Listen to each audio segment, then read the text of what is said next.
How did you end up at NBC? Through Terry Levitt, who was Dinah Shore's wardrobe woman, and she was the girlfriend of the owner of the Players Ring Theater, and she sent me out for an interview, and a lady by the name of Angie Jones said, come in on January the 1st, and I came in on January the 1st and was assigned as Spike Jones dresser for a Spike Jones variety show.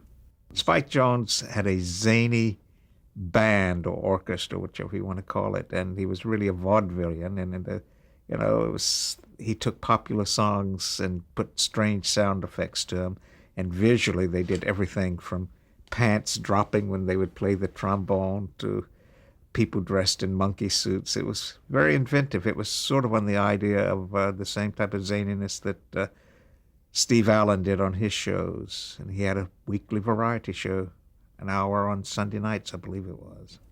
I was first assigned to Spike, and then the designer on the show, a nice man by the name of Grady Hunt, decided that I was not quick enough to dress Spike because it was one of my early shows. So instead of getting to dress Spike, I got to change the entire orchestra in the 3-minute commercials. I was fast enough for that, but not fast enough to dress Spike. Eventually, I went back to Spike. It was live television. People had to make quick changes, and they said, can you run fast? And I said, yeah. And because I had worked in the theater, I was aware of, quick changes. And that's what I did. I helped people change in and out of their clothes very quickly. They were doing a wonderful show out at NBC at the time called Hallmark Hall of Fame. And I was fortunate enough to start dressing on that. And then they found out that I was handy and could do crafts type things. And they started bringing me in through the week to work in the wardrobe department.